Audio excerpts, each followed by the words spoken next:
infinite complacence, people went to and fro the earth about their little affairs, serene in the assurance of their dominion over this small, spinning fragment of solar driftwood, which by chance or design man has inherited out of the dark mystery of time and space.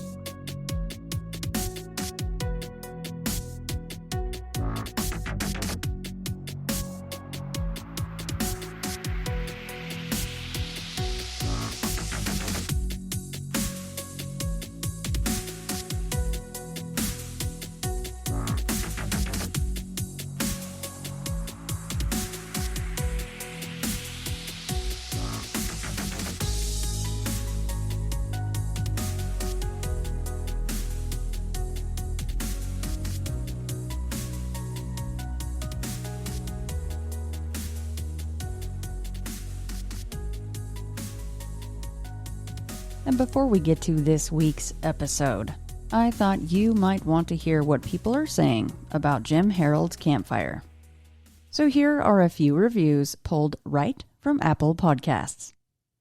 Love the stories, and Jim is an excellent host and communicator. I've been listening to Jim for a while now, and it's rather soothing listening to a familiar voice. The stories are so intriguing, and I'm a skeptic, and it's still fun to listen. Love the Podfather. The format is terrific, the stories are great, and Jim is a true gent. His kindness and his reaction to callers make the show.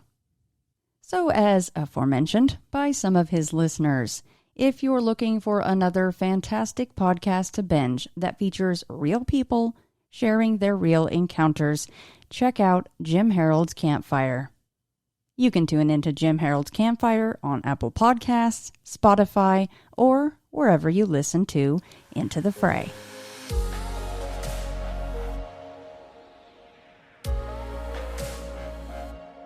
Maybe just a little bit of background on you. I mean, were you always kind of into the strange and unusual, or did that start when you started to have these experiences?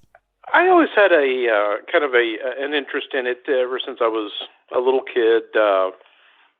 Didn't necessarily, grow up watching things like In Search Of, even though I was aware of it on the periphery. But I recall on, I guess it was Sunday nights on our local CBS station there, they always would play some type of mystery-type documentary related to Bigfoot, UFOs, ghosts, that type of thing. And that kind of piqued my interest. So it was something I've always had an interest in. Ever since I was little, I would read books about it as they came along, and then at least from the ghost aspect, we had one running around in the house I grew up in. So that was an interesting aspect. I'd knew at least one person who had claimed had seen a UFO.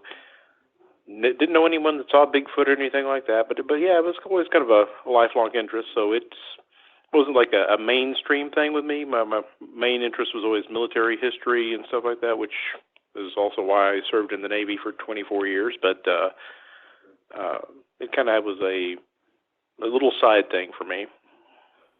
No Bigfoot yet, huh? No Bigfoot yet. Although where I live right now, I would not be surprised if one was to come walking out of the forest. Even though I live in a kind of an urban area, my house backs up into a creek that runs into the James River, and it's pretty heavily wooded, and you hear some. I know it's all it is owls and foxes and stuff like that, but yeah, you hear some weird stuff out there. You never know. Sometimes they're such good mimickers. Maybe there's that 1 in a million chance that one of those is a Bigfoot that you're hearing, But yeah, and there has been at least some, not necessarily sightings, but possible audio type incidents within about 14 miles of here. Plus, I live just north of the Great Dismal Swamp, and that's just a big untouched area running all the way down into North Carolina, and there's all kinds of, God knows what's out there. I mean, I've heard reports of Bigfoot, I've heard reports of Dogman type creatures down that way, so I don't know. They'd still have to cross the river to get to me, but supposedly they're out there. Yeah, in fact, Lyle Blackburn has a good-sized chapter in his Sinister Swamps book. He covers the Great Dismal. So, yeah. I've always wanted to get out to one of those swamps that seems to house all kinds of interesting and nasty things, the things that we know of, which you need to be careful when you're walking around in places like that. But, yeah. Well, this area is chock full of them. I mean, you got to the south of us, we have vast open areas where you have reports of Bigfoot, you have reports of dogman type creatures, and of course, this area is so old as far as settlements, human settlements go in terms of both the Powhatan Indians and then also the English settlements. Ghosts abound, needless to say. So yeah, it's plenty of that around here. And then, of course, we live in a area that is heavily military concentrated. There's Langley Air Force Base about 2 miles from where I live. There is Fort Eustis, about 3 miles away. And then there's about 14 miles away is the Norfolk Naval Station and Oceana Naval Air Station. And that's the largest naval station in the world, and also the primary naval jet fighter base on the East Coast. So, yeah, we get a lot of air activity around here, too. And, of course, right off the coast of where I live here is where a lot of those UAPs that the Navy has been reporting have been sighted. And they're all over the place out there, supposedly. Yeah, you're in a good spot. And as you mentioned at first, you can't even throw a stone and not hit something that's maybe haunted or at least rumored haunted. I mean, you've got a much older part of the country out there, so that's really cool. Oh, yeah.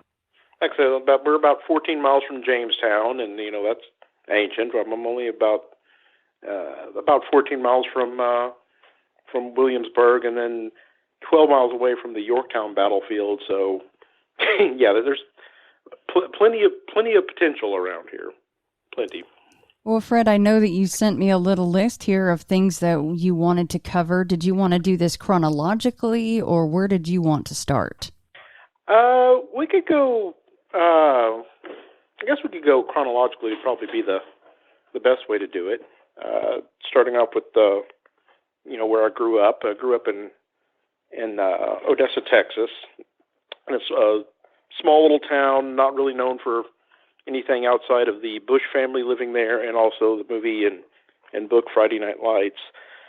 But we had in my house, we did have a family ghost, which we believed to be that of my great Aunt Virginia. She was a lady who was born in El Paso, Texas, in 1880, and she was very. She passed away before I was born, but by all accounts, she was a very prim, proper type, Victorian type lady. She always wore long skirts, the high collars, long sleeves, no matter what time of year it was. And when she passed away, my mother inherited a tremendous amount of her belongings, furniture, personal items, things like that. But one of the main things that she got was a large photograph of her and and Virginia and her mother. It was probably about a 1.5 foot by 2.5 foot size photograph, and then had a large kind of gilded frame around it. And it hung on the east wall of our living room, and that was the only decoration on that wall. And it was a heavy picture, very, with the frame that it was on. It was very, very heavy, so it wasn't going to move. But what we noticed was that any time there was some kind of turmoil within the family, whether it be the immediate family or the extended family, be it an argument, a death, something like that, the picture would start hanging askew. And we couldn't figure out, what would cause that, because it was too heavy for like a wind gust to move it, and it's not like there was even the way from where the front door was, there was no way there'd be really an airflow to cause that. There was no furniture around it where if you would brush up against it. It was so heavy that even if you could beat on the walls and this thing wouldn't move.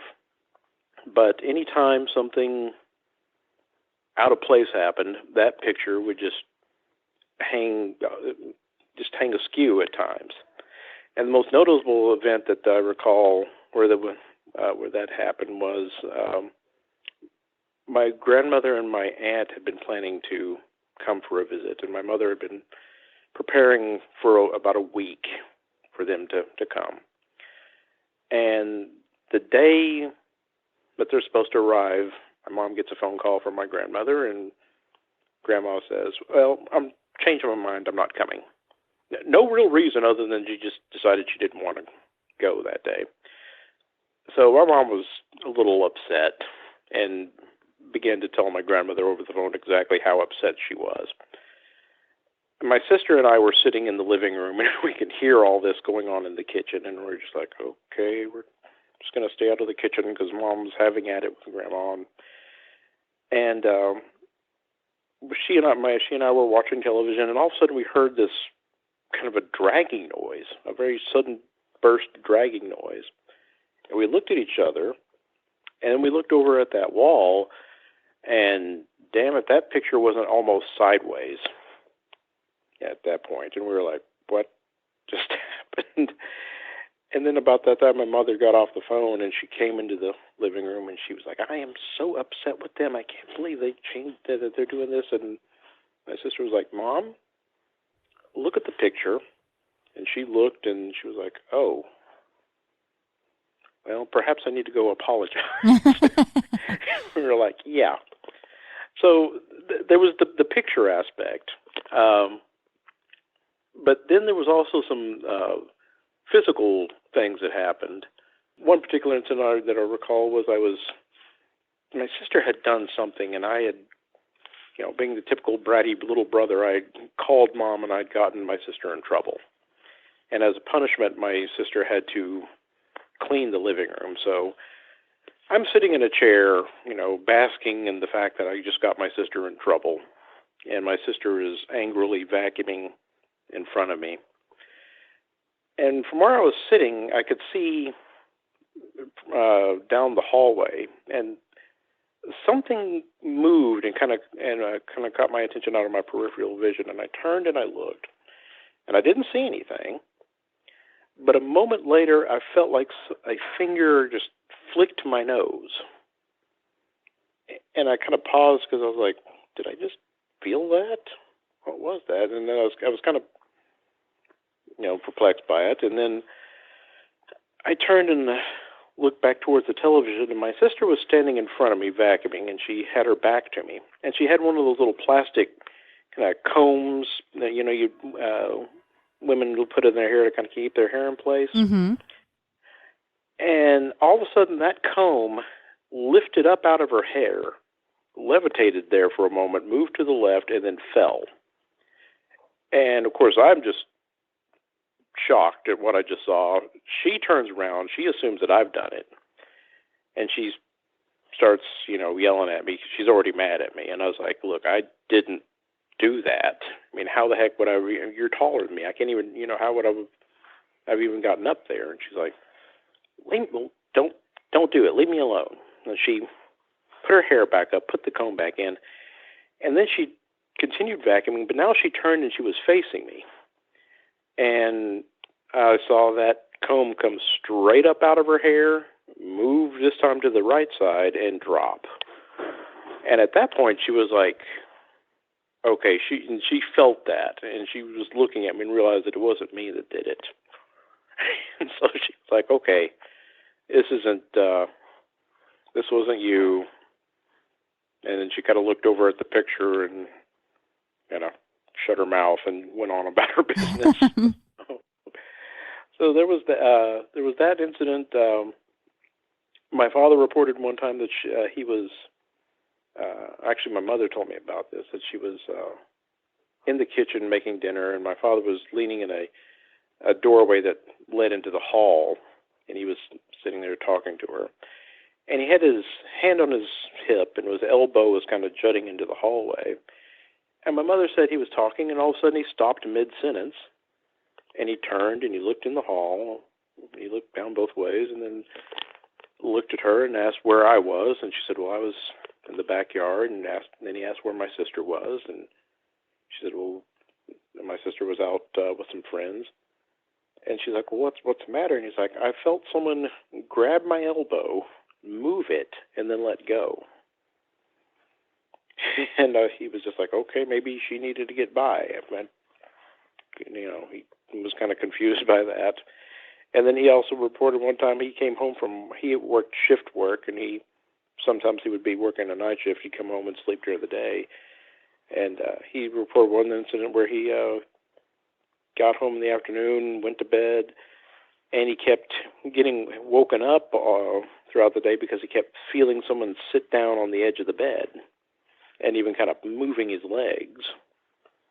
So I was the only one that ever saw her, or at least I thought I saw her. There was one time I was had stayed up late. I was reading a magazine, and I got an odd feeling. And from where the door to my bedroom was, you could see partially down the hallway. And I remember looking up, and about 20 feet away, there was this figure of a woman in a long skirt, with high collar type blouse on, and just could kind of make out the outline, and then all of a sudden it just faded out. And I immediately threw the magazine down, turned the lights off, pulled the blankets over my head, and that was that. So that was growing up in, as far as that goes with. Now, as far as recent things, we haven't heard. My mother hasn't said anything about any recent type of activity. I haven't heard of any type of activity in years, in fact. But as my mother is getting older, she is starting to farm out a lot of these belongings that she has. So there's 2 large pieces of furniture that I have now that had belonged to my great aunt. There's various personal items that my mom has set aside for both my sister and I that she wants to go to each of us. And then there's the big argument of who gets the picture. Aha. And nobody wants the picture. Go figure. Like, you take it. Yeah, they're like, no, I don't want it. You take it. So it's like we're, tossing the picture back and forth, and I'm sure that's probably gonna upset her. So we both may get visitations, if we're not careful. You have to do timeshare. Like, no, it's your 3 months. No, it's yours. Exactly. It's a good gauge for when maybe you're, if you're being a butthead to somebody, and like you said earlier, like you need to apologize, like your mom needed to apologize to grandma. Mm-hmm. It's a good gauge, right? Exactly. So you guys, you guys felt like all of the activity that you just mentioned was in fact likely Aunt Virginia. Yes, we did. Like I said, it all kind of revolved around that picture, and nothing, or at least according to my mother and my sister, nothing ever happened in that house prior to 1970, which is when she passed away. And it was about that time that they acquired all of her, or the majority of her belongings. So, yeah, as soon as her stuff came into the house, apparently she came with it. Of course, I would assume, just like you guys, that it would be the picture, because the picture is a thing that is moving. Of course, you got to see her, which is, by the way, pretty cool. But, what if the picture just happens to be what she likes to move, but what if the actual haunted item is one of these other things that's being farmed out here, at some point to you guys? Well, I think, it probably is, and I wouldn't be surprised if it's a number of items that she is somehow attached to. She was, like I said, by all accounts, she was very particular about her belongings. She was extremely particular about how she wanted things done, and there was a time and place for everything, and certain things happened at certain times, and that degree of, I guess, being persnickety, I suppose, could have easily transferred on to just multiple items, all of which are now primarily in my mother's possession, but now are slowly being farmed out to my sister and I. So I would not be surprised if as we start to attain more, that we get more Aunt Virginia into our houses. Yeah, Aunt Virginia does not want to be forgotten. That is for sure.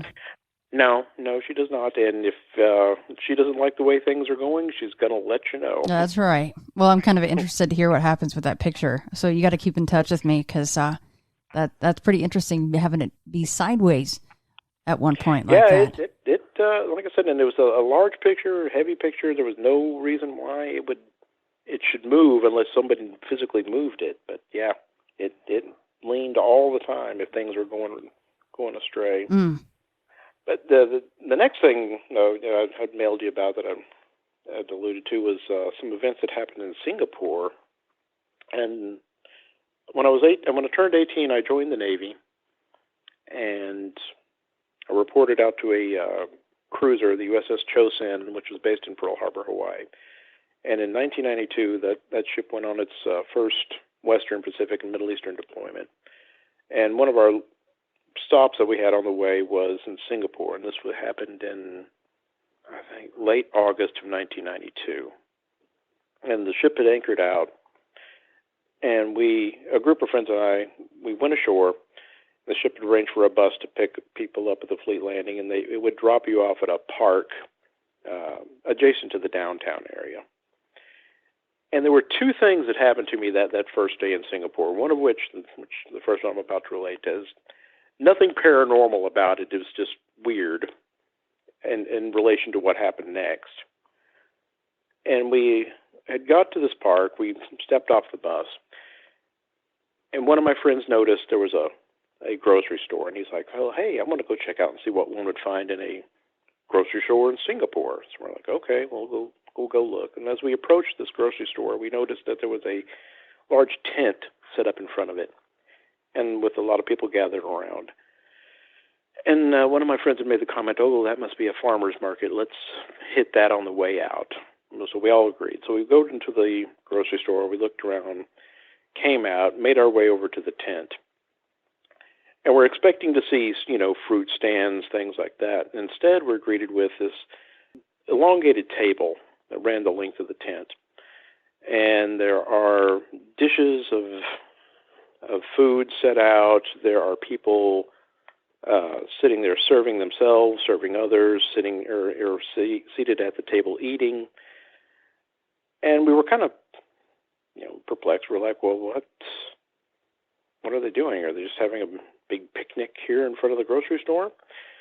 And I kind of looked at the scene, and then I looked towards the opposite end of the tent, and at the head of the table, there was a chair, and in that chair, there was a large framed portrait of a man propped up on the chair. And then I noticed behind it, there was a casket that was open, and the guy in the photograph was lying in the casket. And I was like, okay, we've happened upon a funeral, or a funeral feast being held in a park. And I guess they just decided to set it up in front of this grocery store, so I guess if they ran out of anything, they could just immediately, go right there to pick it up. But that set the tone for what was going to happen in just a few minutes, or about an hour or two later. Because that was just odd, not something that you see every day. So we continued on into downtown Singapore, and one of my friends had been to Singapore once before, and he was bound and determined to find this one particular bar that he'd gone to before. And he knew roughly where it was, or at least he thought he did. And so we headed into one of the oldest parts of of Singapore, and it's right along the Raffles River. Now, if you go there today, this area has been beautifully restored, and it is just a gorgeous area, great for tourism, lots of high-end stores and bars and restaurants, and it's just absolutely beautiful. However, in 1992, it looked anything but. I mean, it just looked run down, seedy looking. I remember looking at it and thinking, well, we're probably going to get, at the very least, we're probably going to get robbed. At the worst, we're probably going to wind up dead and floating in the river. Right. But being the intrepid young sailors that we were, and by intrepid I mean stupid, we marched straight into this place, into this maze of streets and stuff. Now, Singapore is one of the largest cities in Asia, and as one would expect, it's the middle of the day. It is the middle of the week, in fact, and the place is busy. There are cars on the road. There are bicycles going back and forth on the roads. There were vendors along the curb. There were shops that were open with people inside flowing in and out of them. And there's a steady flow of people along the sidewalks. And accompanying all this is all the noise that one would expect to hear, in a major city in the middle of the day, in the middle of the week. And we're going along this one street, and it's busy as I described. And the guy who's in the lead, who's looking for this particular bar, decides that we're not on the right street, and that the street we need to find is one block over. So he says, okay, when we hit this intersection up here, we're going to turn right, cross the street, go down a block, and the next intersection we come to should be the street we need to be on. I'm like, okay, fine. So we get to that intersection, we cross the street, and I recall there was a bar on the corner, and there were some waitresses who were out there, and they were beckoning us for us to, come over to the bar. And we kind of blew them off. Everything was normal, just like like you're walking into downtown every other big city. As soon as we passed the threshold of that bar, continuing as we continue down the block, it was like somebody flipped a switch, and the whole mood and atmosphere of the area just changed drastically.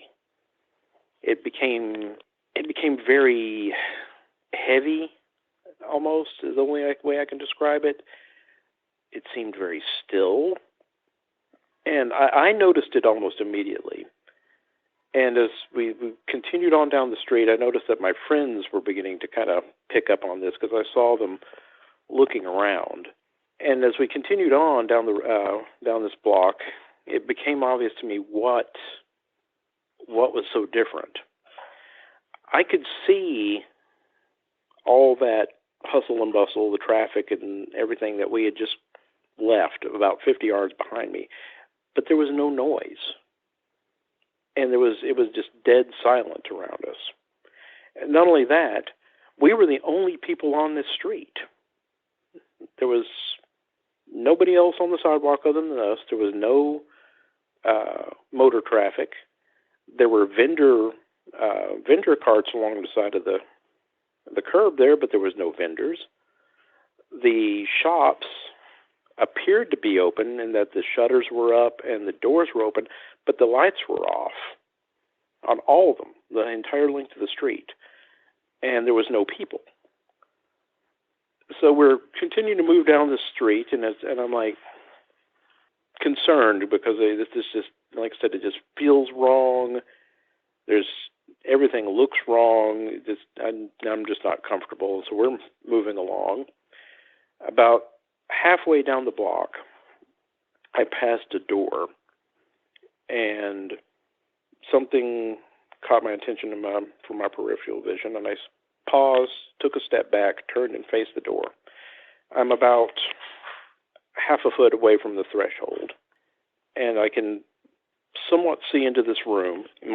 It takes a moment for my eyes to adjust to the kind of the darkness inside.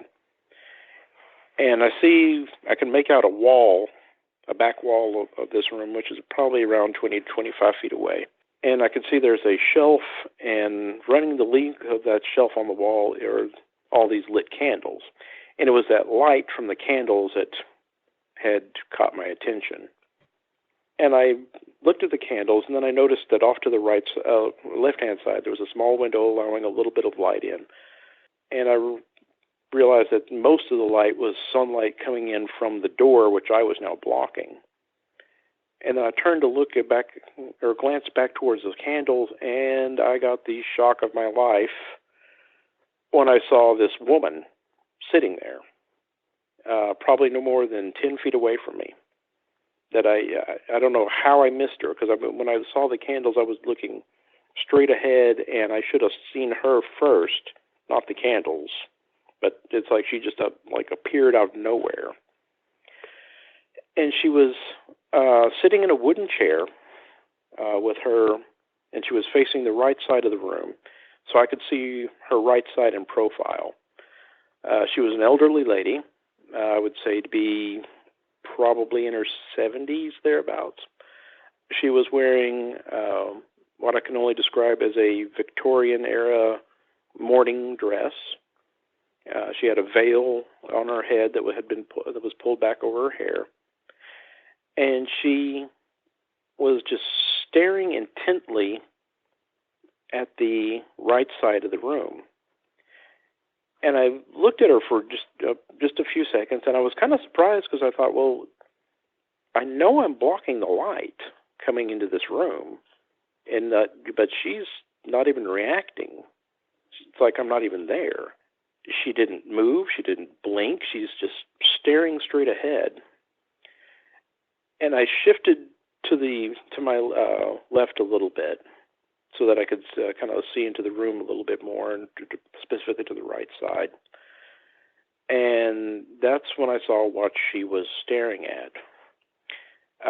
In front of her, at a distance of maybe 6-7 feet, I guess, there was a old-fashioned gurney, a hospital-type gurneys, but something like you would see from like the 40s or 50s type gurney with the solid wheels and all metal work there. And resting on top of that gurney, there was a coffin, a plain wooden hexagon-shaped coffin, and there was a little girl inside. And I was just flabbergasted what I saw. I knew what I was looking at, but nothing about what I was looking at made sense. Because she wasn't, the old woman wasn't moving. The casket, or the coffin, like I said, looked out of place because it was, one of the old-fashioned type hexagon type things. The whole atmosphere of the place was already weird to begin with, and this was just the cherry on top.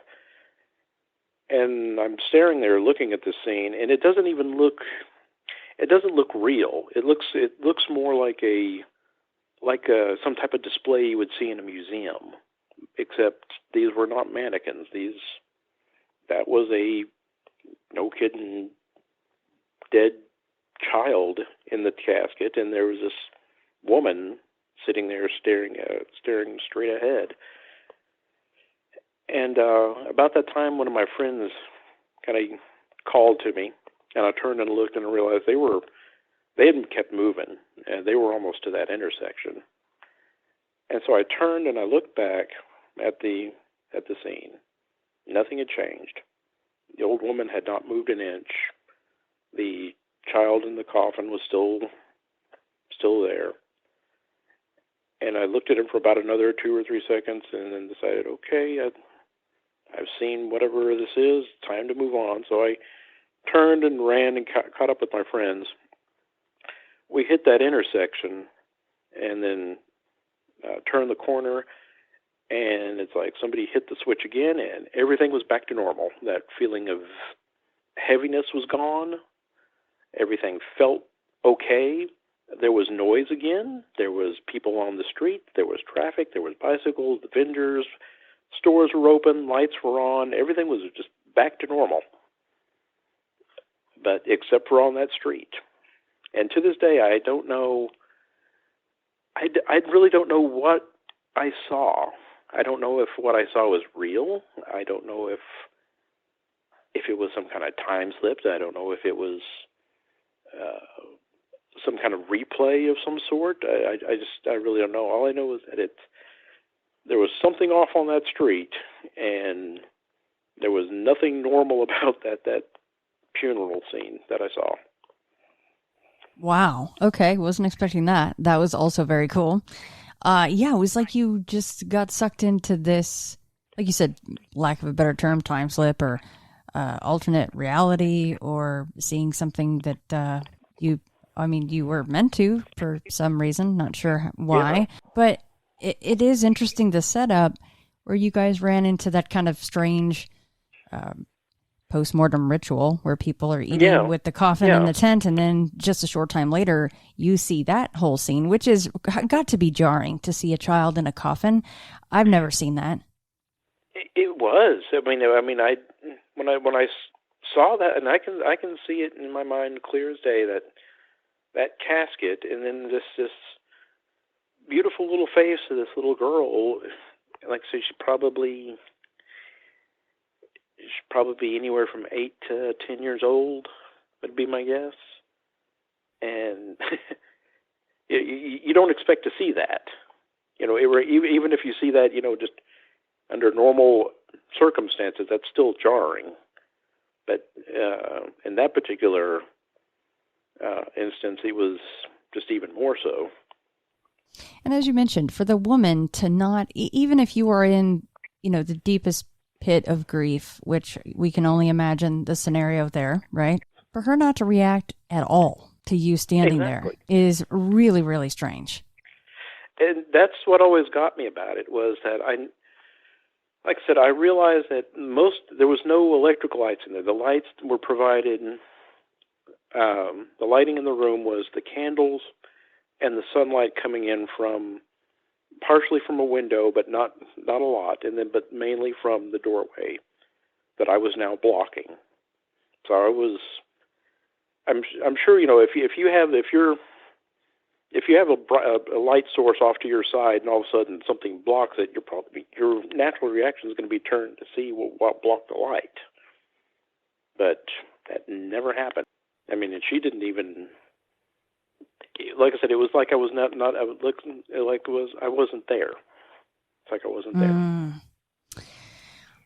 There's a place, goodness me, I haven't even thought of this name of the place in England. Shame on me. Mister-Sam is going to be very disappointed. There is a place that it's like Time Slip Central, and this stuff goes on all the time, and I, of course, cannot remember the name of this place. I will link it in the show notes, because once I get off, I'll remember instantly. But of course. Yeah. But these kinds of things do, in fact, happen. And I love the part of the story where you said you guys had gone into this kind of weird zone, and it was more quiet. It felt heavy, but you could look 50 yards back at this bustle and noise that you had just left, but you couldn't hear it, even because you were in this weird bubble. Yeah, and that was the weirdest thing, and I never felt a weird heaviness like that again until I went to the Lizzie Borden house, which was back in 2005. The first time I was stationed in Rhode Island at the time, and we in Fall River, Massachusetts, was just 10 minutes up the road, and we went up there to go see the Lizzie Borden house. And you step into that house, and the heaviness of it is just it's oppressive, and that's it wasn't quite the same, but it was similar, and those only ever 2 times I ever felt anything quite like that in my life. Fred, did you mention to your friends, I mean, there was already so much weird stuff going on, but did you mention to your friends once you hit that intersection where things flip back to normal, like, hey, here's what I just saw? Or did you just not mention that? I mentioned it to one of my friends, and he was an older guy. He was in his 30s, and he just kind of looked at me and said, "Well, that's weird." And that was that. They were, of course, we were, the majority of us, we were in our 20s, and we had, only one thing on our mind, which was, find a local bar, get hammered. That was our goal that day. And I mentioned it maybe to one other guy, and he just kind of blew it off. But I could tell, like I said, I knew that they all sensed it, because I remember whereas before they were moving in a group, and everyone was kind of, looking ahead,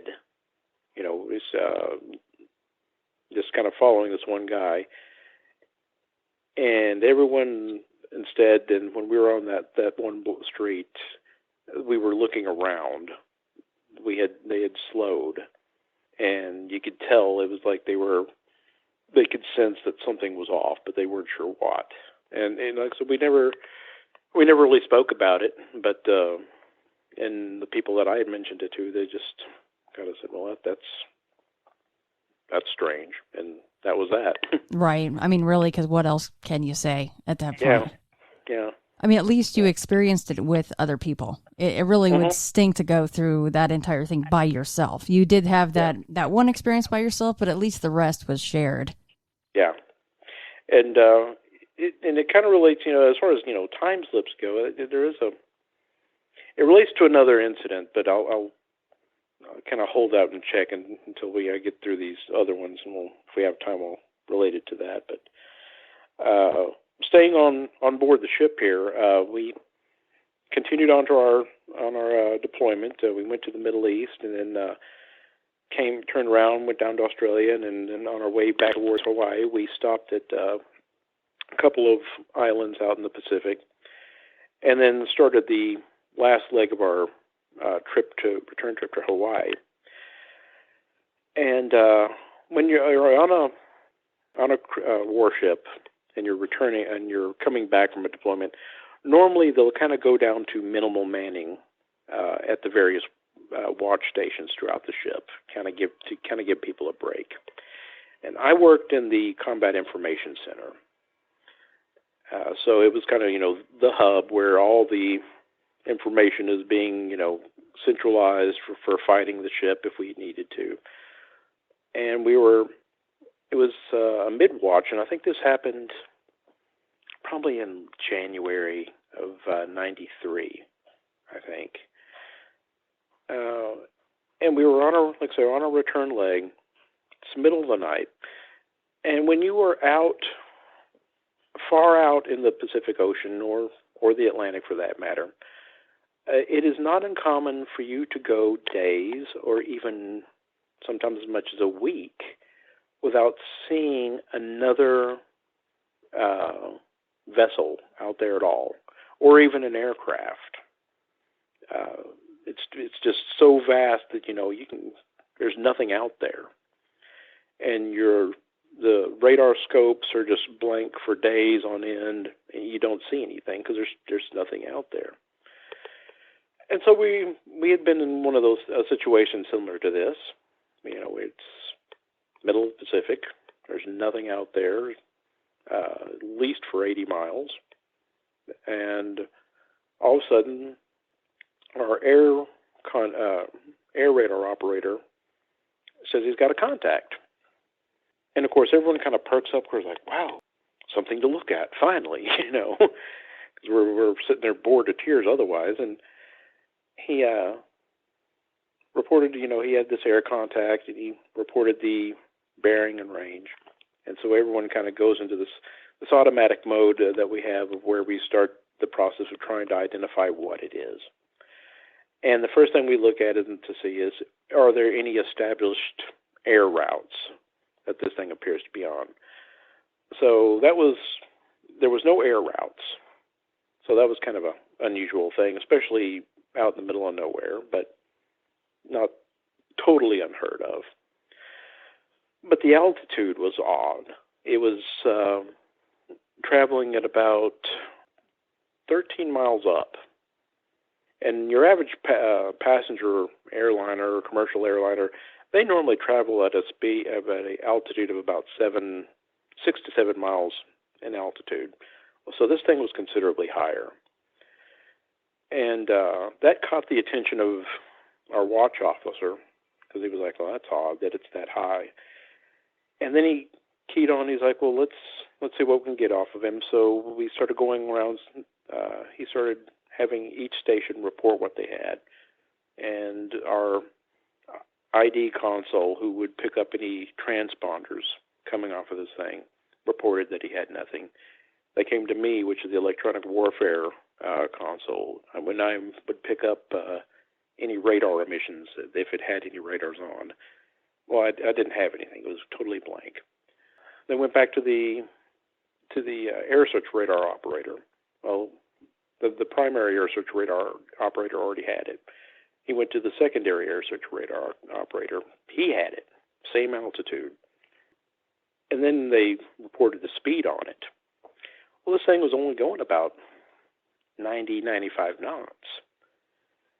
And that didn't make any sense whatsoever, because anything at that altitude, the air pressure is so low that you're going to have to, in order to generate lift, you're going to have considerable speed behind you. So you're going to have to be doing at least 150 knots or more just to stay aloft. But this thing was traveling at 90 knots. So at that altitude, it probably should have been falling out of the sky, really, but it wasn't. And we couldn't get any identification on it. No idea what it was. It passed right overhead. No one ever reported a visual sighting on it. We contacted the lookouts to see if they saw anything. They saw nothing. And it just passed on and then was gone. And I remember that I had kind of noted this in my mind. I was like, well, that was unusual. And I didn't think about it again until the whole Nimitz incident occurred, when that thing came out. And they started talking about how they had picked up these contacts off of the coast of San Diego that were traveling at extremely high altitudes, but they were traveling at such a slow rate of speed they should have been falling out of the sky, but they weren't. And all of a sudden that jarred my memory, and I was like, well, hey, I remember we saw that out in the middle of the Pacific that one time.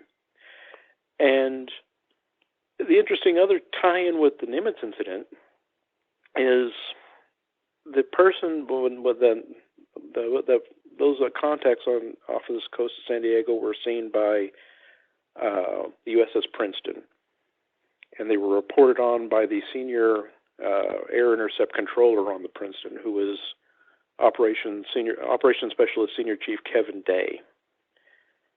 And he was the one who noted them. Kevin Day was the one who, got the captain to get approval to divert the two F-18s with Commander Fravor and I forget the other lady's name, but to go out and investigate to see what they were. And Kevin Day had been on the Chosin with me. He about a year, I guess it was about a year after that incident I just described to you, he reported on board. I think he was a second-class petty officer at the time. So I knew who he was, and I made an appointment with him on Chosin for 1994.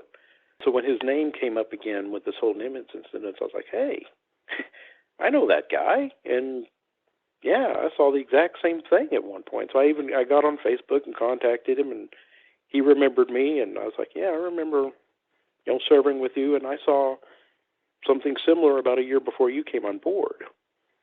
So, yeah, just an odd, interesting tie-in with that whole incident with Nimitz there.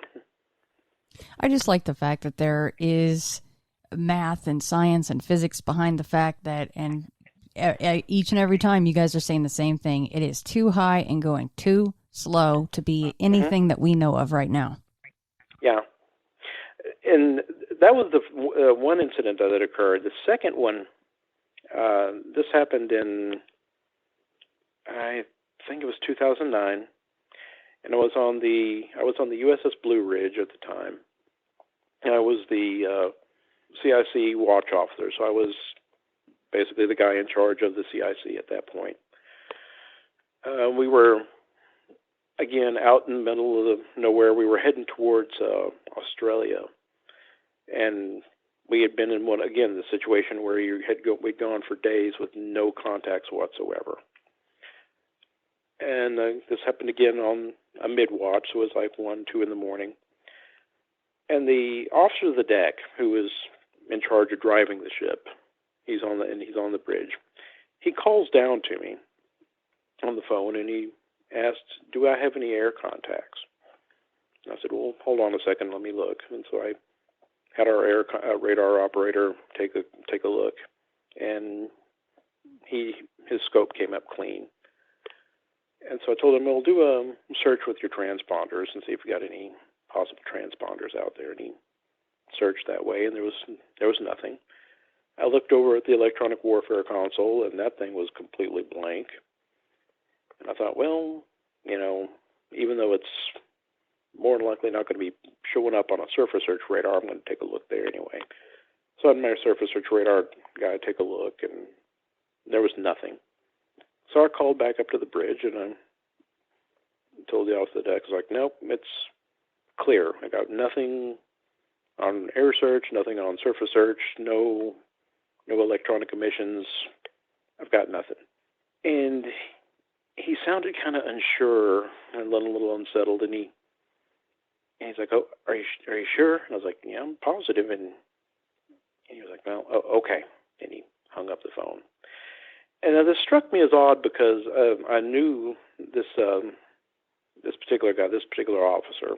I don't want to use his name since I don't have his permission, but he was a very gregarious type of guy. He's the kind of guy that the world could be falling apart around you, and he would have a smile on his face, telling you everything's going to be fine. But I could tell that this time there was something in his voice that shook him. And I was like, well, I'm going to go up there and talk to him. So I went up to the bridge, and it went inside, and of course it's pitch black up there. You can't see a thing. So I kind of feel my way around until I found one of the bosun mate of the watch, and I asked him, where's the officer of the deck? And he says, "Oh, he's out on the starboard bridge wing." So I went out onto the starboard bridge wing, and I saw him there, and he was leaning up against the rail, kind of just looking around, and I went up to him, and I was like, "Everything all right?" And he's like, "Yeah." I was like, "So, what prompted that call?" He's like, "Well, I saw a light overhead, and I thought it was a satellite because it was dim like a satellite. It was at the, apparent altitude that a satellite would appear to be at. It was moving at about the speed of a satellite, and then it made a 90-degree turn." And I was like, "Satellites don't make 90-degree turns." He's like, "No, they don't." And I was like, "Well, I don't know what to tell you there, Warrant. We don't have anything. We didn't have anything. Nothing on scope. Nothing. No emissions. No nothing. So I don't know what to tell you." And he's like, "Well, there was something." I was like, "Yes, sir." And Fred, is that the kind of thing where, you're already running minimal crew, as you mentioned before, because you guys are essentially heading back home. Is that the kind of thing where it's very compartmentalized, where maybe just you and he and one other person might even know that you had this, supposed possible air contact that he actually saw and then you checked up on? Or does it spread through the ship, whoever might be on there, and that's kind of something you guys all discuss over the coming days? In that specific incident, that was just kind of a compartmentalized, because there was nothing to report. There was nothing for me to log down. There was no contacts. He just had that visual sighting. So since he didn't know what it was, it came out of nowhere, it disappeared into nowhere, and was of no threat or significance to the safety of the ship. That type of thing would have just passed unlogged, unnoticed, except for the people who participated in the incident. The first one that I related, that one would have been logged somewhere. Each individual watch station that had to look and, try to identify it would have logged down, had certain track such and such, whatever the track number assigned to it would have been. No electronic emissions contact, no transponder emissions coming off of it.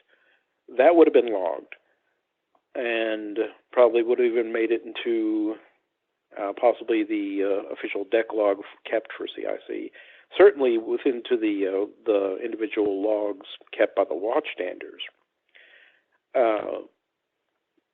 But the thing is that the only thing that would have been on permanent record would have been the CIC deck log. If it didn't make it in there, which would have been totally up to the senior watch officer to log it, then you're not going to find any evidence of it, because even the watchstander logs that we keep, once those get filled up, they're held for 2 years and then destroyed. Mm. So, any evidence like that, may have made it into the log.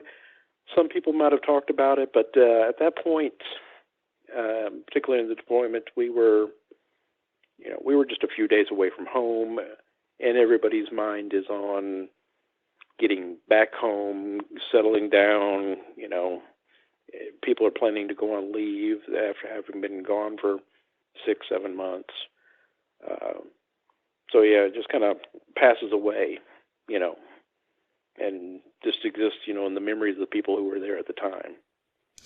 Did you ever have any strange subsurface pings or, radar hits in all of your time or deployments? Nothing that I can think of. There was no incidents that come to mind as far as any USO type activity. Not to say that it didn't happen, but usually the way a combat information centers are set up, there's one room that has all the plotting and radar gear in it, and then the sonar is kept in a separate but just adjacent compartment. So whatever's going on in sonar control, most guys in combat don't know about, unless they're, happen to walk in there, or they get on the headset and start talking to everybody else in combat and say, hey, we got this contact on, So normally we're not going to hear about it unless they come out and tell us. Right. That makes sense. I mean, that is the military way, after all, very compartmentalized. Mm-hmm. Yeah, it tends to be. So, those were the two UFO incidents that I had of sorts in the Navy. Like I said, I never saw anything physically, but we did have radar contact, and it did have one eyewitness at least, and I just thought that was kind of a interesting event that had occurred. And then the last half of my career, 7 years, in fact, spent in Japan. And let me do the PSA for Japan. If you've never been to Japan, go. It is a wonderful country. It is a beautiful place. You have the ultra-modern and the ancient, side by side in this country. The people are wonderful. They're extremely polite, extremely kind. It's just a great place to be. Great place. And I was stationed out there from 2008 until the time I retired in 2015. First on a ship and then later on a shore station out there. We lived in a housing area that was known as Ikego.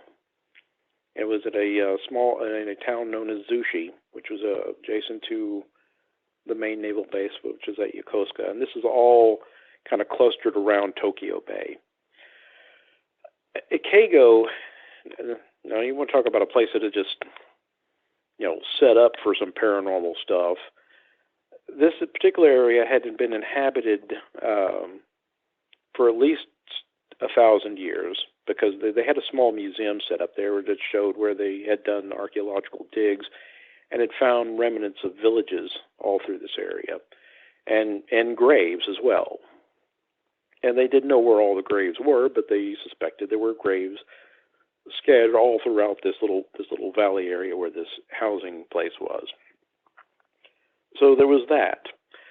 The other aspect of it was, an interesting thing about that housing area was that it was nestled within this small valley and with all these hills around it.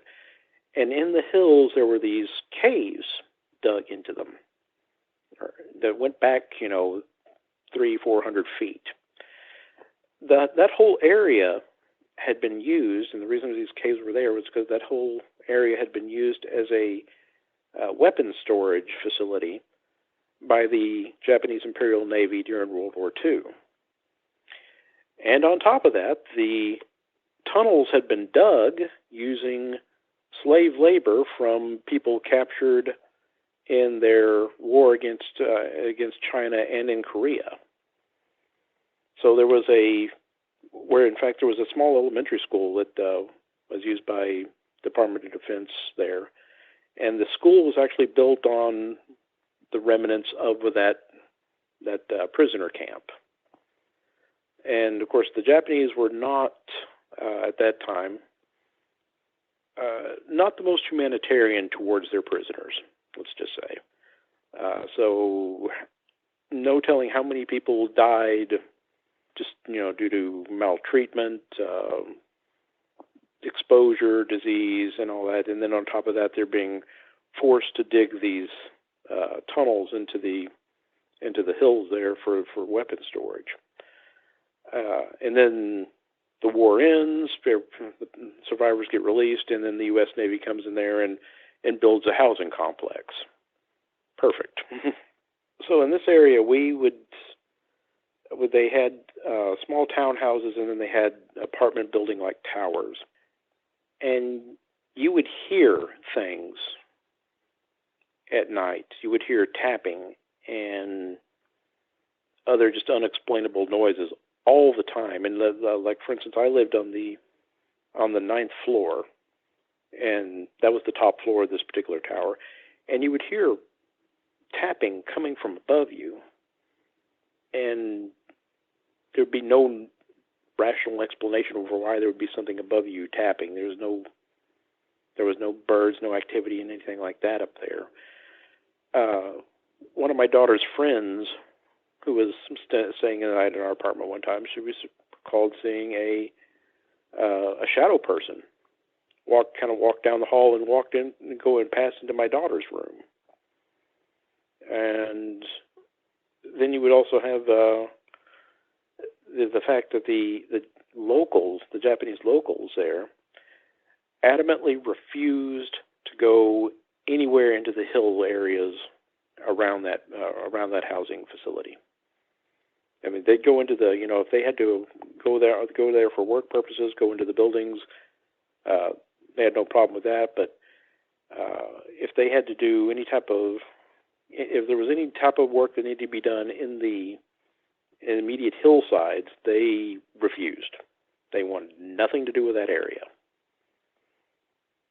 And like I said, you would hear reports of that from people, all the people who lived there, of just strange activity, like where they would hear things, would see things. Animals would, be staring at like something's there in the corner, but you wouldn't see anything. I know our cats often reacted like there was something in the apartment, but we wouldn't see anything. And then there was the incident that I related to, what I call the brown pants incident. Mm-hmm. I'm looking forward to hearing it. Okay, so my family and I, we had gone up to there was an Air Force base about 2 hours north of where we lived, and we would drive up there frequently because they had a better commissary and they had a Pizza Hut. So we would go up there to get some pizza and get some stuff, then come back home. And it was, like I said, it was a 2-hour drive.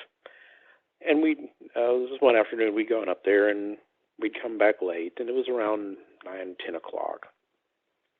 We're driving down the main road back towards our housing area. And it's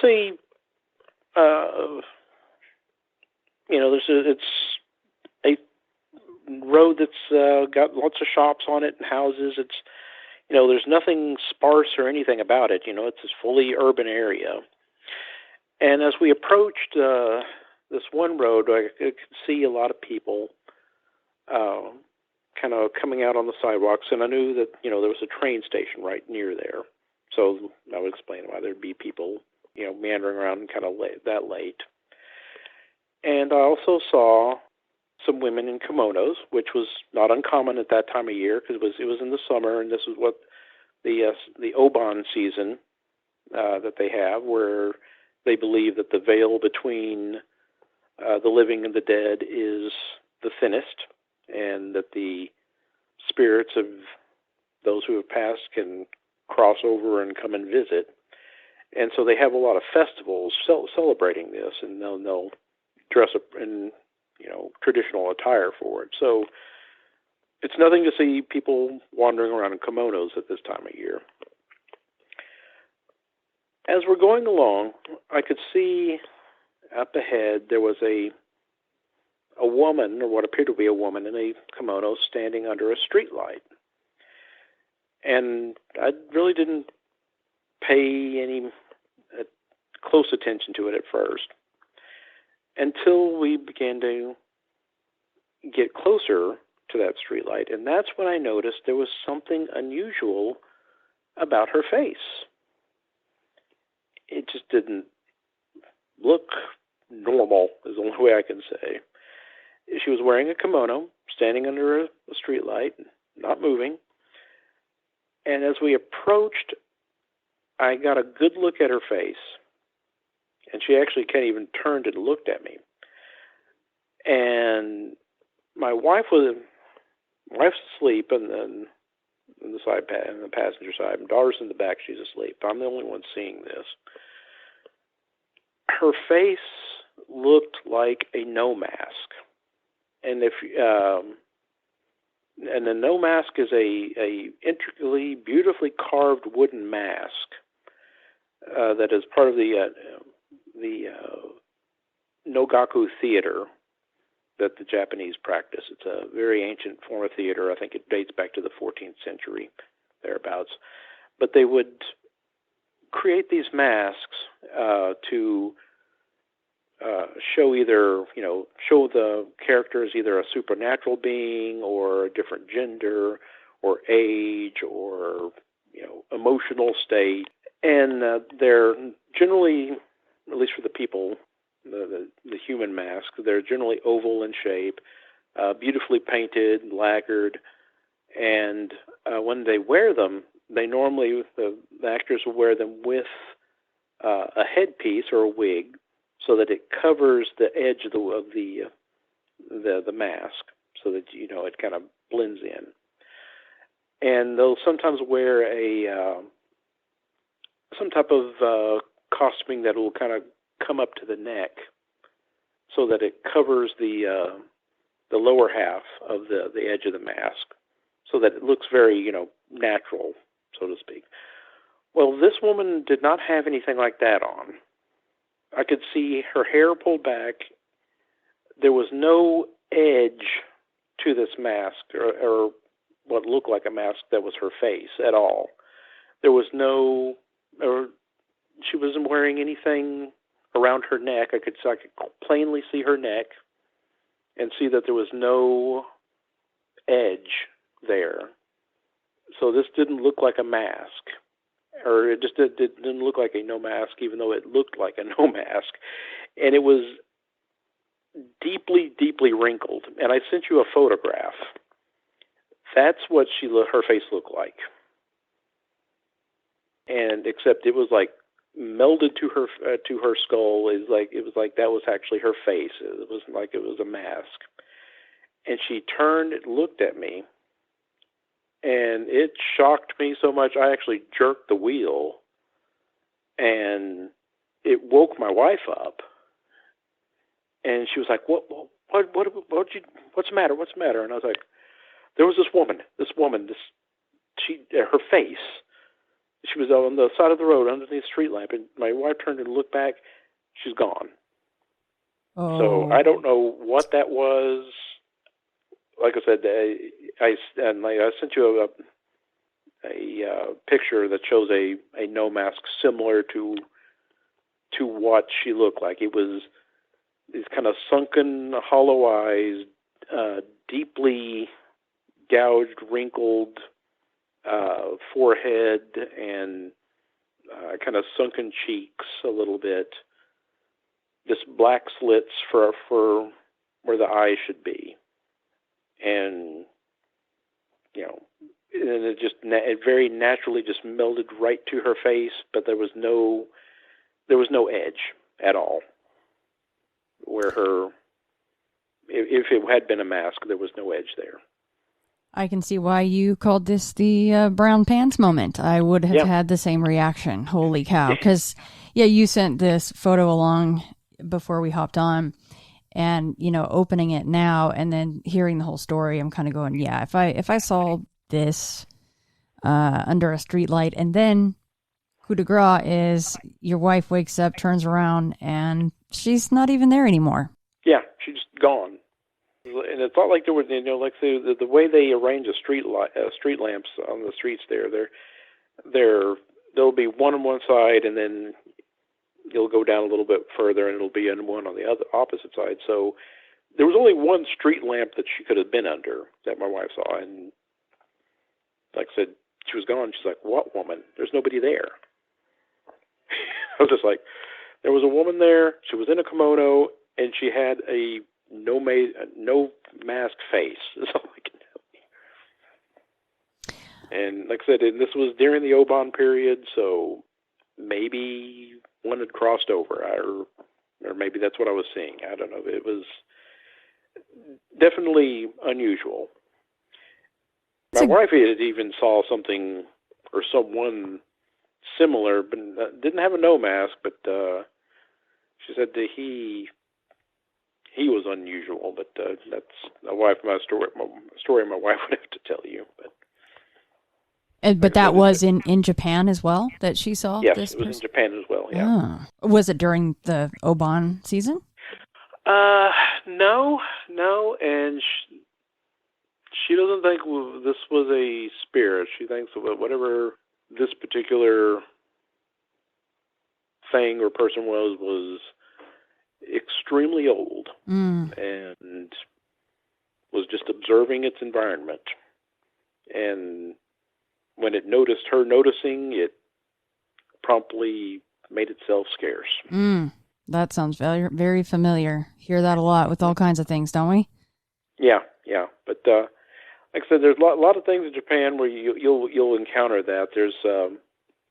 There are Shinto shrines everywhere around there, and of course, then there's the small Buddhist temples dotting throughout in the same areas. And some of them are up in the hills. Others, are just wedged between buildings and stuff. And you go to them, and you get the sense.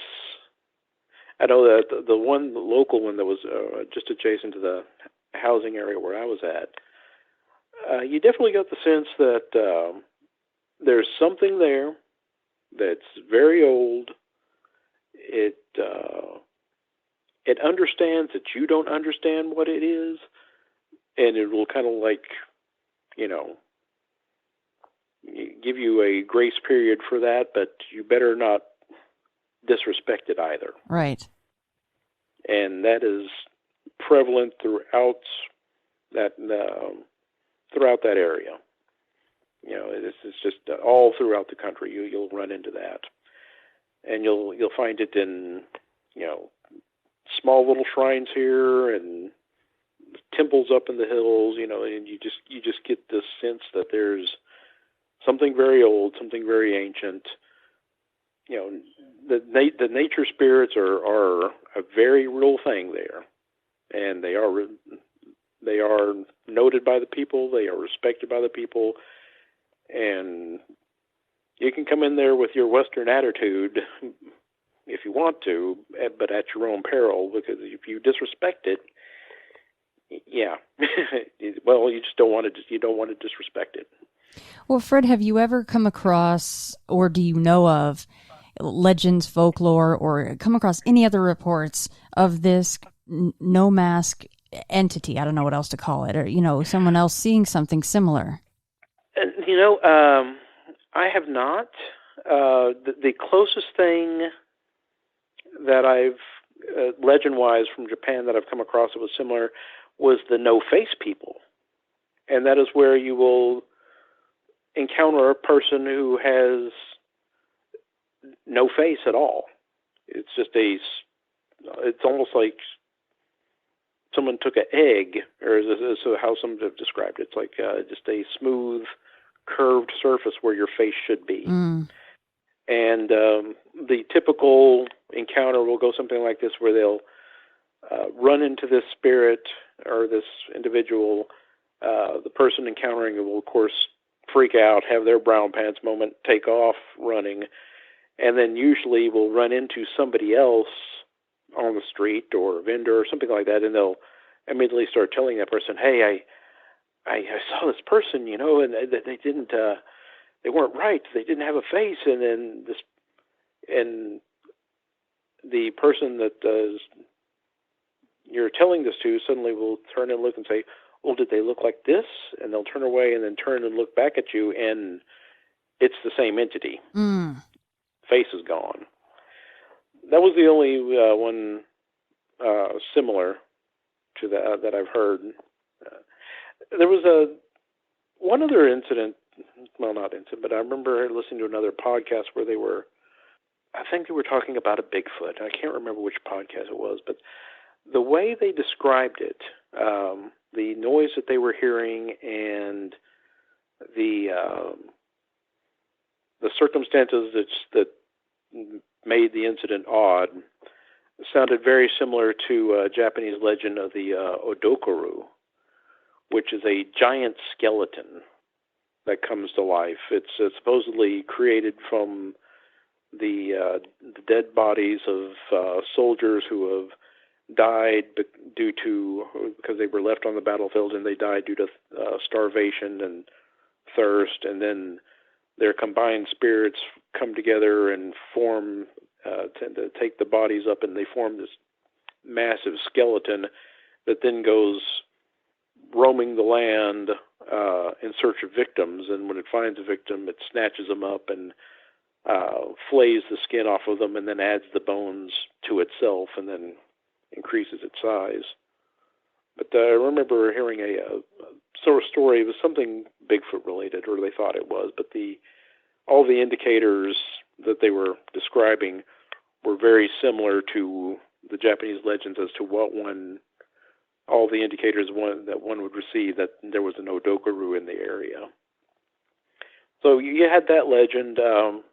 I recall we did hear the legend from a local castle nearby that where the movie The Ring originated from. Mm. And then that was an interesting one. It did involve a woman being thrown down a well, and then her ghost coming back and not necessarily haunting anyone, but creating such havoc that the person that threw her down the well eventually killed themselves by throwing themselves down the well. And that well is still there. So, and that's where the story from the very popular movies The Ring came from. Mm-hmm. Yeah, yeah. It involved a lord who had a prize collection of 10 plates that were a gift to him from the emperor, and he had in his employ this young woman whose sole job was to take care of the plates. And every day she would come through and she would inventory all 10 of them, and she would count them 1, 2, 3, 4, 5, 6, 7, 8, 9, 10, and then she would clean them, and then she would inventory them again, and then put them up. And this particular lord, he kind of had a thing for her, but she kept rebuffing him. So finally, he comes up with this plan one day that he's gonna hide one plate and let her kind of freak out a little bit, and then he's gonna, say, hey, if you'll become my mistress, we'll just kind of let this, sweep this under the rug. Well, she comes into work, starts counting 1, 2, 3, 4, 5, 6, 7, 8, 9, and promptly she freaks out and is just frantic, and the Lord comes to her and says, hey, he feigns anger with her, but before he can offer to, hey, let's just let bygones become bygones if you become my mistress, she runs out of the castle and commits suicide by jumping down this well. And then later that night, her ghost returns, comes up out of the well, and her voice is heard throughout the castle, counting 1, 2, 3, 4, 5, 6, 7, 8, 9, and then she screams at the top of her lungs because she can't find number 10. And this happens every day for years until finally the Lord himself is driven mad and kills himself. That's such a lovely story. I can't imagine why they'd make a movie out of that, Yeah, I know. Yeah. The Odokaru, though, that's a cool one. I have never heard of that before. Yeah, the Odokarus are they're the giant skeletons. Yeah, you don't want to mess with those things. Like there's a very good book called Kwaidon, Kwaidon, which has a collection of ghostly tales and such like that all come from Japan, and it's really interesting read.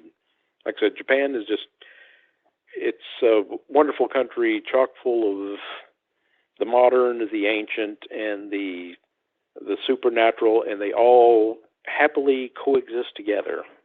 And it's a really an amazing place. So, like I said, if you ever get the chance, I would recommend going to see it.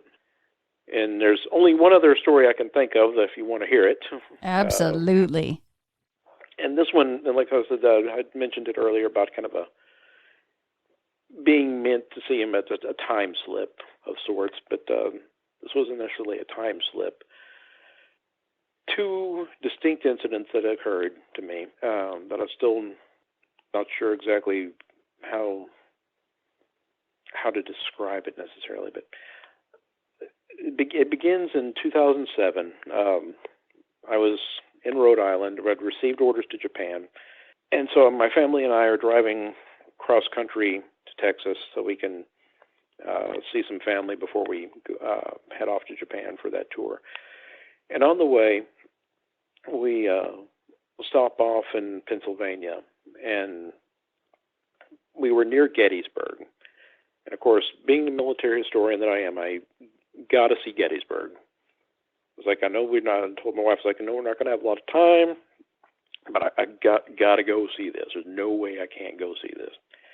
So we go there. We went to the visitor center, and then we made our way over to Confederate Avenue and drove down that. I saw the statue of Lee, where they have the Virginia Monument, the statue of Longstreet, and then we looped back around and went up the Emmitsburg Road. And I told her I wanted to go to the spot known as the Angle, and that was the focal point of Pickett's charge. And of course, I had read untold number of books about this particular battle and knew exactly, who was where and what they did, and this guy stood over here and this guy was shot over here. So I knew everything there was about it, and I could always. The weird thing about this was that in other battlefields that I've been to, and I've been to quite a few, Alex. I was stationed in Pearl Harbor, so I've been to the Arizona multiple times. When I was stationed in the Pacific, I had the opportunity to go to a lot of the islands out there where battles had taken place. I've been to Corregidor, where MacArthur made his getaway, and where troops were captured and killed and began their death march. Been to a ton of places like this, and I never had an emotional attachment to it. I knew what happened. I could recount what happened to the nth degree detail, but I could always detach myself emotionally from it. We get up to this spot where the focal point of Pickett's charge is, known as the Angle. And I stepped out of the car, and the moment I did, it was just like a wave of emotion just hit me.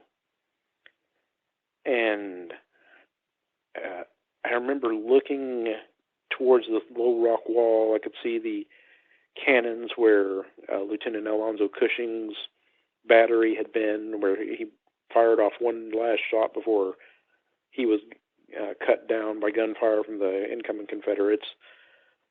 I could see the spot in the wall where General Armistead had led his troops over the wall and actually broke into the Union line. And I made a beeline, just unconsciously made this beeline right towards this one monument where Confederate Brigadier General Armistead had fallen. And I had tears streaming down my face, and I never do that. And this has never happened to me. I mean, I just felt this overwhelming feeling of sadness and anxiety, and it took me, it took me a few minutes to, kind of compose myself. And I mean, I had just like totally become just, almost possessed by this feeling. I mean, it's like the whole world just disappeared around me and just, all became this one little spot of ground. I didn't even notice my wife or my daughter around me. I just kind of walked off and left them. And it took me a while to kind of overcome that and to, like I said, to get myself composed. And I didn't understand why, of all places, of all the various places of conflict that I had visited in my life, this one spot hit me like that. And I just kind of filed that away, and I was like, well, that was strange. I don't know. Maybe it's because I've read so much about it, but that didn't really make sense because I've read so much about it in many other battlefields that I've been to, and it didn't bother me. Never felt a thing, but that one spot really hit me. And that was it was December of 2007 that happened. Fast forward to, I think it was May of 2016.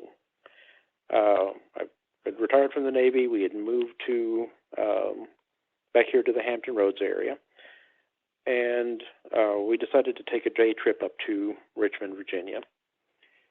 And I had told my wife, I was like, "Oh, I want to go see the Museum of the Confederacy," and because I figured, that it wasn't going to be long before that museum was shut down, because it was a small museum, but had a lot of really good artifacts in it. But it had become surrounded by this hospital that was built around it, and it was difficult to get to, and they were losing money, and they had the White House of the Confederacy adjacent to it, but that still wasn't enough, to draw people in, because there was this huge hospital built around it.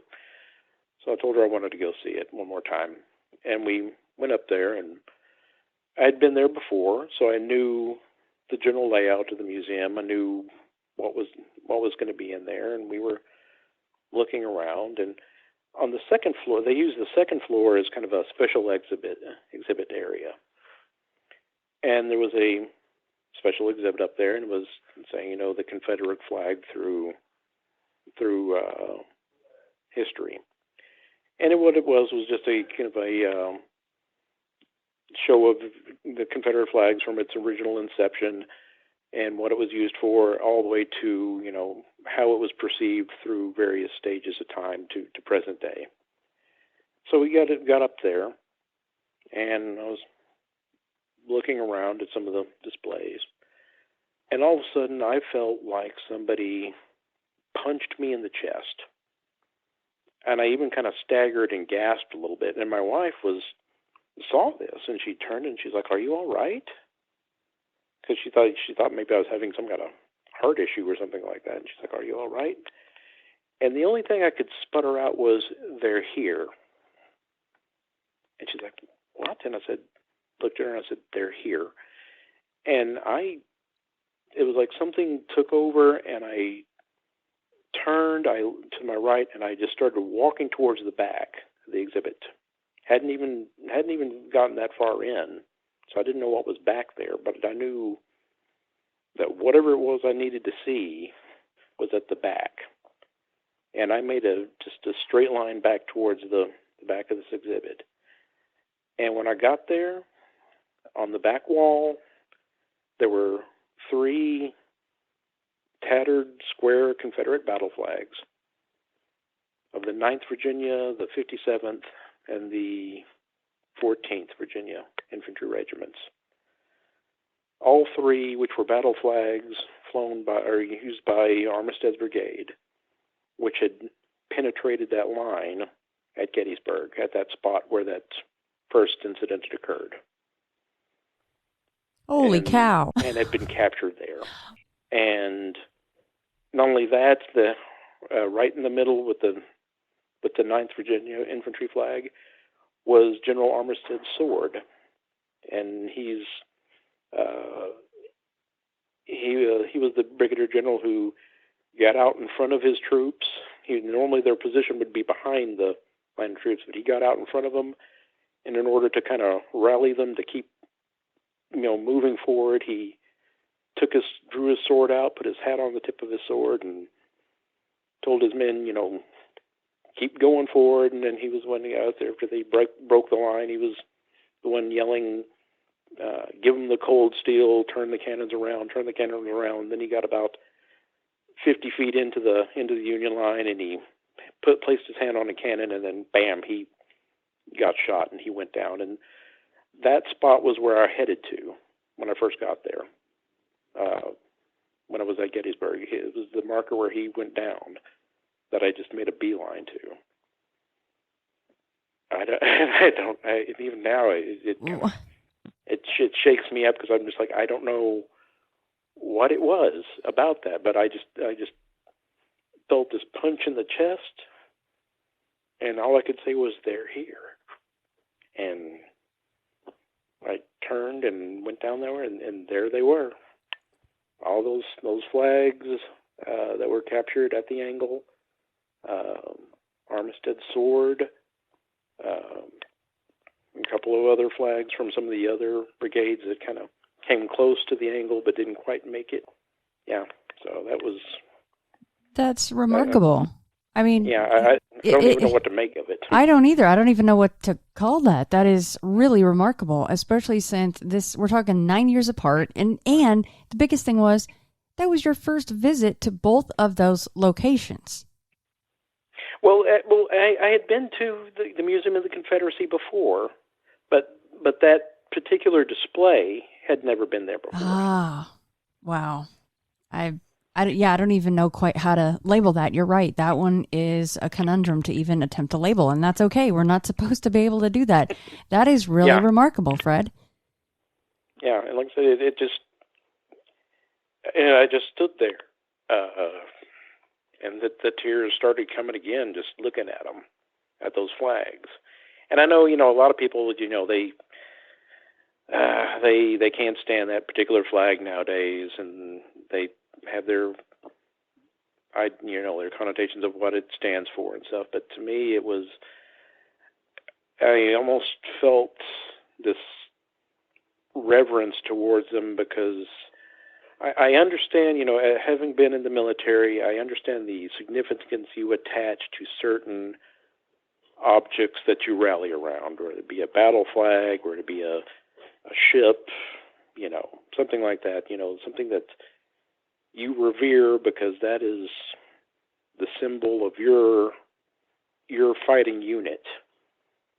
And that's what I felt when I looked at them. It was just, that was our pride and what we were rallying around. That's what held us together. And I'm not even sure why I use the phrase "us," because it's not like I was there, but that's the sensation I get, or the sense I get of it. Like a second life, that you had, or something, or maybe you were. I mean, yeah. How do we even begin to unpack that one?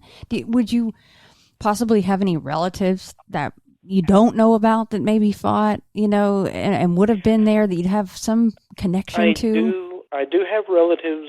I am descendant of a cavalry commander a cavalry colonel who was there on the third day, but he was he was part of Stewart's unit, and Stewart didn't arrive to the battle till late, and so he was engaged nowhere. He was kind of engaged on the far side of where Pickett's charge was, so he wasn't involved in it. As far as the units that were involved there's no one that I'm aware of that I would have been related to. But then again, in doing the genealogy of my family, I found that we originated from this area here in the Hampton Roads area. The first member of my family that shows up on the rolls in November of 1651. And in fact, when I dug even deeper, I was able to find the land that he lived on, and even some houses built in the 1700s that were built by his descendants that are still in existence. So that original family member who arrived in 1651, he had 3 sons and 1 daughter, and they all would have, been from here in Virginia, this part of Virginia, and then spread out from there. So who knows? There could have been some who stayed in the Virginia area that could have been, distantly related to, but none that I've found. Very unique couple of experiences there that have extremely strong ties together, obviously. Very cool stuff, Fred. I can honestly see exactly why Clyde would always pick up on you, by the way. And for anyone wondering why I'm saying this, it's because Fred let me know, even before we hopped on, that when he was still stationed in Japan, he would call into Clyde Lewis's show. If you don't listen to Clyde, you should start. Let me just say that right away. But Fred ran into Clyde, and Clyde remembered him as, he would call him Fred from Japan, because he would call in and contribute to the show. So, and I can totally see why. You're a joy to speak to, and you have really amazing stories. And I've learned a ton on this call, and heard of things I've never even heard of. So I appreciate that so much when I get to learn a whole bunch of new things on an interview. Well, I'm glad you did, and I certainly appreciate the opportunity to get to tell these stories. Like I said, I don't think I have really that many interesting stories to tell. I always think my wife and daughter have way more interesting things to. Like, my wife sees UFOs a lot. In fact, she saw a UFO that may have been possibly correlated to the Phoenix Lights, because it was the same evening, but it was about 300 or actually 700 miles difference from where she was at to the Phoenix, of course. But she sees UFOs, picks up on all kinds of stuff that I don't, and same with my daughter. So I don't think I have that much to tell. But then again, yeah, there's been some interesting things that I've bumped into here and there. I would say so. I mean, I think though, for me, the Dukaroo and the no face people, and even the no mask lady, I think that's on the no list for me. All 3 of those things. I don't think I'd appreciate that. Yeah, the no is on the nope. Yeah, it's a big nope for me. Because I think that would really bug me to actually see something like that, or something like the grinning man is always seen on the sides of roads, most of the time.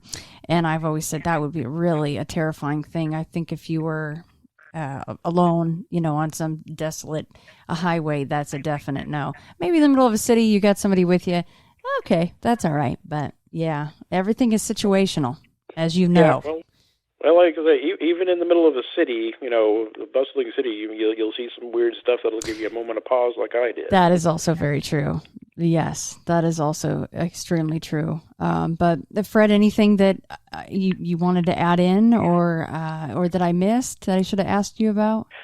No. Other than I say, I love your show. I've been listening to you for many years now. I only have like 4 or 5 podcasts that I actually subscribe to on my iPod, and you're one of them. And my wife and I love your show, and we listen to you all the time. In fact, one of our favorite things is to sit out on our deck and get the fire pit going, and then turn on your podcasts and listen to them. And we certainly enjoy the guests you bring on and the way in which you conduct your interviews, and just let people tell your stories and kind of interject with some interesting thoughts on them. And we just thoroughly enjoy your show and look forward to continue listening to you. Well, thank you so much, Fred, and tell your wife thank you as well. I really appreciate that.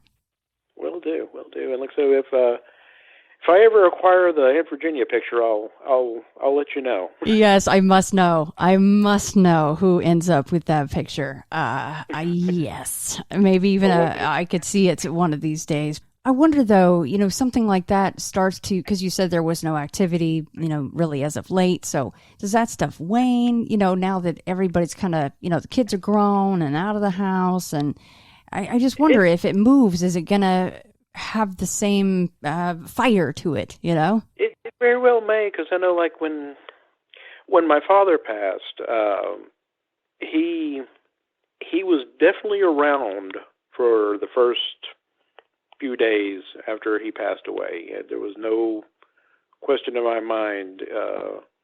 I told this story about what happened with him on Jim Harold one time with his campfire show, and there was no doubt in my mind he was there. He was talking to me. He was talking to my sister, and he was like trying to let us know everything's going to be all right. And even at his funeral, at his graveside services, I mean, I could even almost see him there, because he wasn't a very religious guy, and the preacher that we had there was rather long-winded, and I could just see him like, "Will you hurry up and get done with this so I can? I got stuff in eternity to do here. Come on, let's go. And as soon as he was done, it's like, boom, he's gone. And only every now and then I kind of sense him around here and there. But I think with Aunt Virginia, maybe it does wane after a time. But who knows? I know. Her picture is still sitting in my mom's house, so we'll have to, wait and see who gets the picture and what happens after that. Oh, please keep in touch with me. I would love to hear more about that. Well, I certainly will. And like I say, if I ever get it, I'll send you a copy of the picture. Just make sure you don't. If you hang it up, just make sure you do what you're supposed to do, because she'll let you know otherwise. That's right. She starts placing the copy of the picture in various places of the house to make sure to get my attention, right? I need to behave. Yeah. Yes. Yep, exactly. That's awesome. Well, thank you so much, Fred. You and your wife have a lovely day out there. Thank you so much. Thank you. Well, I'm so-and-so. I was given this name by my parents. I've been to such and such a college. I've done these things in my profession. I produce a little fire. Buddha says, forget it. That's not true. That's some story. That's all gone. That's all past. I want to see the real you are now. Well, nobody knows who that is.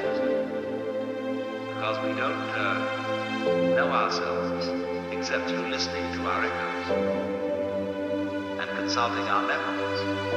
But then there's a real you, and that again leads us back to this question. Who are you? That is the real you. We shall see how they play with this exam by the koans to get you to come out of your shell and find out who you really are.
reincarnation. That after your funeral, you will suddenly become somebody different, living somewhere else. They will say reincarnation means this, that if you sitting here now are really convinced that you're the same person who walked in at the door half an hour ago, you're being reincarnated. If you are liberated, you will understand that you're not. The past doesn't exist. The future doesn't exist. There is only the present. That's the only real you that there is. The Zen master Dogen put it in this way. He said, spring does not become the summer. First there is summer, and then there is spring.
When you settle down in the train to read your newspaper and so on, you are not the same person who a little while ago left the platform.